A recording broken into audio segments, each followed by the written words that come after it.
দেখো বন্ধুরা, আমি পুজো দিয়ে এসেছি আর আমার শরীর খুব খারাপ লাগছে বলে ছেলে নারকেল কুড়লো আর সব আমি এরমভাবেই নিয়ে চলে গেছিলাম পুজো দিতে। এখানে খুব তাড়াতাড়ি বাঁ হাত বাঁ হাত দিতে নেই, মানে বাঁ হাত দিয়ে ছাড়িয়ে ডান হাতে, ডান হাত দুটো মিক্সড করতে নেই।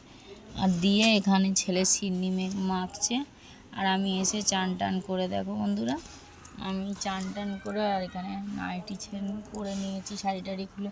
শরীরটা খুব খারাপ লাগছে, তোমরা দেখে কিছু বুঝতে পারছো আমার শরীরটা খারাপ লাগছে, তো ওই জন্য ছেলে সব করে নিচ্ছে আর আমাকে করতে দিচ্ছে না। ও বলছে মা আমি মাকে এটা গিয়ে দিচ্ছি, তারপর সবাইকে প্রসাদ দিয়ে দেবে। আর ফল সব গোটা ফল দিয়ে এসছি ঠাকুরের ওখানে। আর এখানে এই সিন্নিটা শুধু মাখা হবে, গুড় আর কলাটা দিয়ে। আর নারকেলটা ভালো করে আগে চটকে এনে কলাটা যেন ঢালা ঢালা না হয়ে থাকে।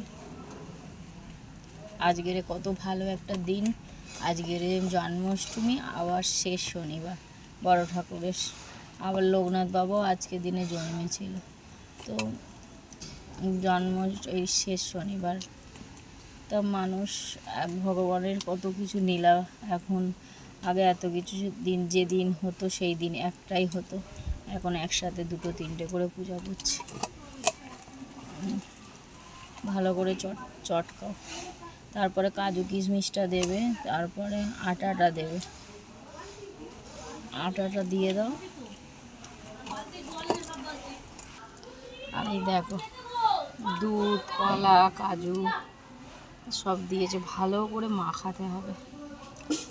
আর আমাদের আজকে সত্যি সিন্নি প্রসাদ, ফল গোটা দিয়ে চলে এসেছি বামুনকে, তাই জন্য ফল নিয়ে আসি। আর এই প্রসাদ তো ঘরে তুলতে নেই, ওই জন্য অতিরিক্ত হয়ে গেলে তখন নষ্টও করতে নেই। এই বড় ঠাকুরের পুজো যারা করো তারা জানো নিশ্চয়, এই প্রসাদ তো নষ্ট করতে নেই, সেই কারণে আমি সব ফল ওই জন্য দিয়ে এসেছি। আর সিন্নি প্রসাদটাই নিয়ে এসেছি, এনে এবার ছেলে সব রকমভাবে মাখাচ্ছে, কেননা যদি প্রসাদ নষ্ট করি তাতে আমাদের অকল্যাণ হয়, ওই জন্যে আমি শুধু সিন্নি প্রসাদটাই নিয়ে এসেছি। বন্ধুরা এই দেখো, আজকে সবাই দেখাও, একটু হাতটা তোলো, কাজু কিশমিশ দিয়ে দেখেছো বন্ধুরা। তাই সিন্নি প্রসাদটা আজকে খাবো। আর আমার যাদের ঘরেও আজকের গোপাল পুজো হচ্ছে তোমাদেরকে ভিডিও করব, দেখাবো। আর আমি আজকে বড় ঠাকুরের উপোস করেছি, আর আমার যা আবার জন্মাষ্টমীর উপোস করেছে, সব দেখাবো তোমাকে। আজকে ওরা পুজো হচ্ছে, রাত্রিরে পুজো হবে।